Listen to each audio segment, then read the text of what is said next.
So in the previous session we have been discussed about the structure of this electron transport system. Now in this session we will be going to discuss about the mechanism of electron transport system and oxidative phosphorylation, how it occurs in the inner mitochondrial membrane. So now it is electron transport system is nothing but it is a metabolic pathway through which electrons are carried from one electron carrier to the another electron carrier. The electron carrier can be mobile as well as even it can be immobile. So mobile electron carriers which we discussed is ubiquinone as well as cytochrome C. And immobile electron carriers will be all these complexes. Complex 1, complex 2, complex 3 and complex 4. Okay. So in the glycolysis as well as in the link reaction as well as in the two turns of Krebs cycle, all the NADH2s and FADH2 which are reducing equivalents, okay, or reduced coenzymes, they are storing the energy, and this has to undergo oxidation now in the inner mitochondrial membrane in order to release energy. Okay, so now total 10 NADH2 we can find, that is 2 for one glucose molecule 10 NADH2s are produced, that is 2 NADH2 in glycolysis process, that is in the cytoplasm, 2 NADH2 in the link reaction, that is oxidative decarboxylation in the perimitochondrial space, okay, and 6 NADH2 from two turns of Krebs cycle in the matrix of mitochondria. Next 2 FADH2s, okay, that is from two turns of Krebs cycle. It is also in the matrix of mitochondria. So all this 10 NADH2 and 2 FADH2 which are storing the energy. So these reducing equivalents or reduced coenzymes which are storing the energy, now they undergo oxidation in the inner mitochondrial membrane. Okay. So all the NADH2s undergo oxidation in the first complex, that is NADH dehydrogenase enzyme does the oxidation of NADH2. So each NADH2 when it undergoes oxidation it releases NAD plus.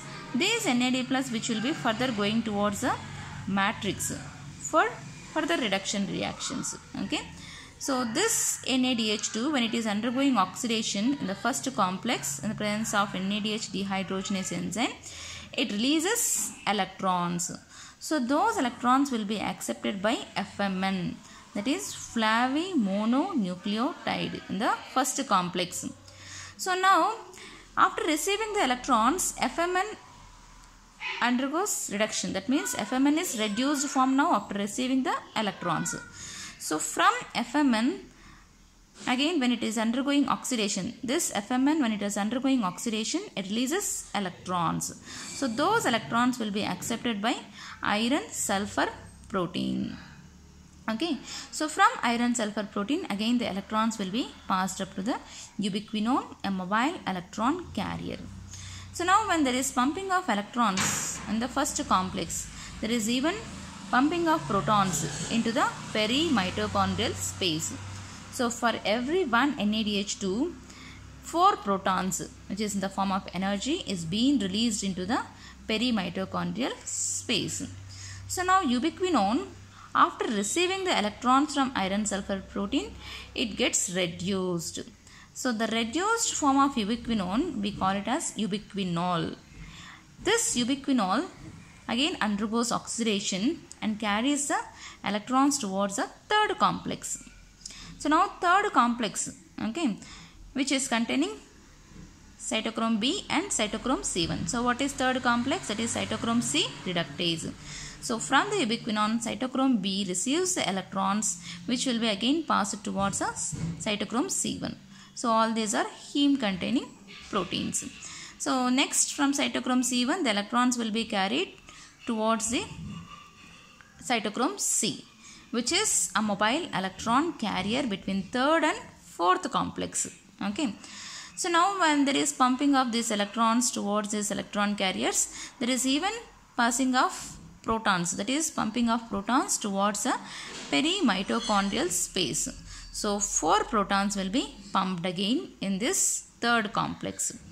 And now cytochrome C, which is only water soluble, moving through the perimitochondrial space towards the fourth complex. Now in the fourth complex, cytochrome A will be receiving the electrons from cytochrome C. From cytochrome A2, again the electrons will be passed to cytochrome A3. Okay. So now the final acceptor of electrons in the fourth complex, that is fourth complex is cytochrome C oxidase.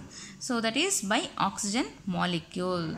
So we even call this fourth complex as cytochrome C oxidase because the donation of electrons, that is from cytochrome C, it donates electrons through fourth complex towards the oxygen molecule.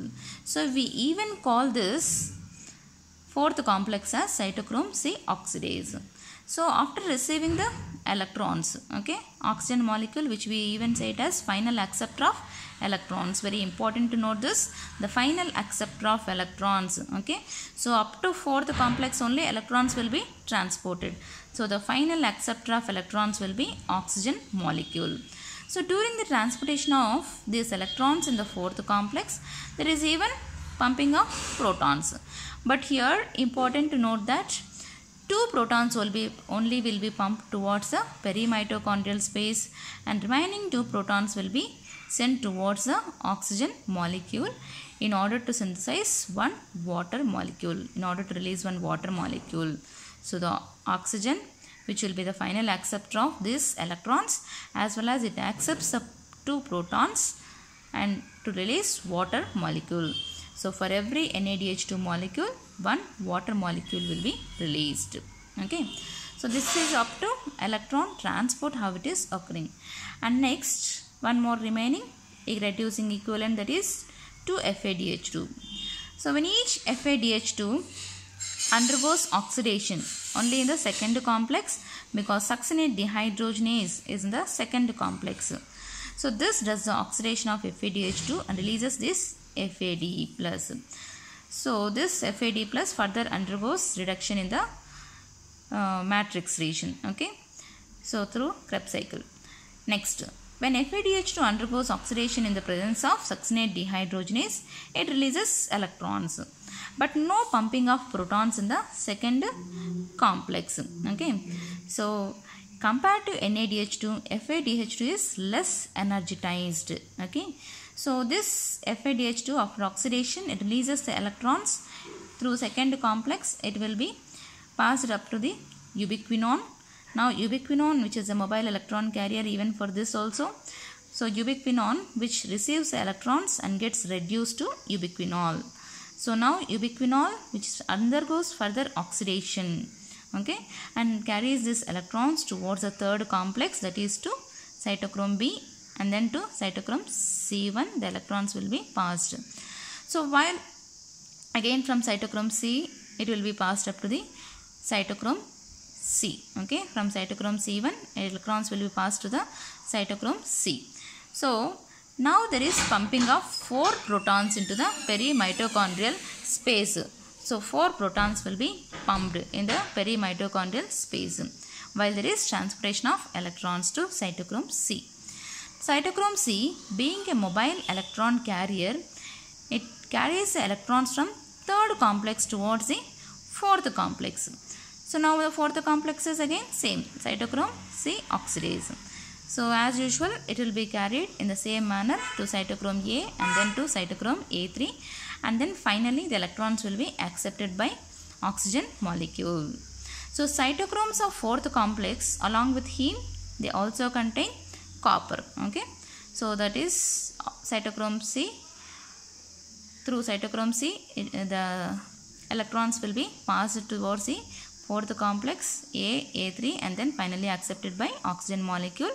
And even here also, while transportation of electrons, only 2 protons will be pumped into the perimitochondrial space, and 2 protons will be accepted by oxygen molecule to release one water molecule. Okay, so when NADH2 undergoes oxidation, 4 protons in the first complex, 4 protons in the third complex, 2 protons in the fourth complex will be pumped. So total 10 protons will be pumped into the perimitochondrial space. Next, if FADH2 is undergoing oxidation, it will not be able to pump protons in the second complex. So it will pump protons only in the third complex and fourth complex. So in the third complex, it pumps 4 protons. In the fourth complex, it pumps 2 protons into the perimitochondrial space and 2 protons towards the oxygen molecule. So when FADH2 undergoes oxidation, it pumps 4 plus 2, 6 protons. So the number of protons pumped into the perimitochondrial space depends upon the reducing equivalent which is undergoing oxidation. That means whether if NADH2 is undergoing oxidation or FADH2 undergoes oxidation. So FADH2 does not undergo oxidation in the first complex, okay, because succinate dehydrogenase enzyme is present in the second complex. So FADH2 always undergoes oxidation in the second complex, okay. Now, so there is accumulation of protons in the perimitochondrial space. So from each NADH2, 10 protons, okay, from each FADH2, 6 protons from third and fourth complex. Now there is more accumulation of protons in the perimitochondrial space, okay. So this protons which are accumulated in the perimitochondrial space will not be going out through outer mitochondrial membrane, okay. So it is impermeable. Outer mitochondrial membrane is impermeable. So now it creates a proton motive force through the fifth complex, okay.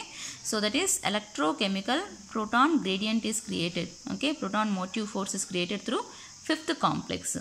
So fifth complex is containing F0 complex and F1 complex.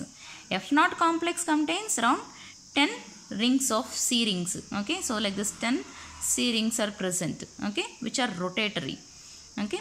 And F1 contains 3 alpha, 3 beta, gamma, epsilon, okay, of which alpha and beta will not be rotatory, they are stationary. Gamma and beta, gamma and delta as well as epsilon, they are rotatory, okay. Only alpha and beta are stationary, okay. So now the pumping of protons takes place through the fifth complex, which creates a proton motive force, okay, through the inner mitochondrial membrane. So now the protons which are being accumulated in the perimitochondrial space, which will be passing through this fifth complex, which contains F0, which is an integral protein in the inner mitochondrial membrane, and F1, which is a peripheral protein present towards the matrix of mitochondria. So what is oxidative phosphorylation? It is nothing but the synthesis of ATP from ADP and inorganic phosphate in the presence of enzyme ATP synthase, okay, which is trapping the energy during this electron transport, okay. So when these electrons are undergoing transportation, okay, so we have to understand the NADH oxidation. When NADH2s as well as FADH2s undergoes oxidation, these pumps the electrons. So when these electrons are transported through the electron carriers, the energy which is being obtained will be trapped in order to synthesize ATP from ADP and inorganic phosphate, okay. So that is nothing but oxidative phosphorylation, which is referred through chemiosmotic hypothesis, okay. So it is coupled reaction between the electron transport and ATP synthesis, which is occurring in the fifth complex, okay. So now when these protons, okay, so according to the recent studies, when 4 protons are passing through F0 and F1, 1 ATP is synthesized, okay. But according to the previous books which were given, when 3 protons are passing through this F0 and F1, 1 ATP is being synthesized, okay. So the ATP synthesis Okay, from 1 NADH2, 3 ATP will be synthesized. From 1 FADH2, 2 ATP will be synthesized. But coming to NADH2 of glycolysis, as it has to travel from the cytoplasm towards the inner mitochondrial membrane, only from 1 NADH2, 2 ATP will be synthesized. Okay, so from 2 NADH2, total 4 ATP will be synthesized. Whereas NADH2 of link reaction and NADH2 of Krebs cycle, each NADH2 will be able to release 1 ATP molecule or synthesize 1 ATP. Okay, so now when these protons are passing through F0, okay, the C rings which are rotatory, they undergoes rotation. Okay, when this undergoes rotation F0, there will be a conformational changes which is occurring in the F1 complex but not in the complete part. Okay, so there is a conformational changes which will be occurring in the F1 part of alpha and beta subunits. So even the F1 particle which is containing F1 complex which is containing gamma as well as epsilon are also rotatory except alpha and beta. So beta 3 subunits, alpha 3 subunits, they undergo conformational changes. During that process, the ATP will be synthesized from ADP and inorganic phosphate in the presence of enzyme ATP synthase. So this is electron transport system as well as oxidative phosphorylation.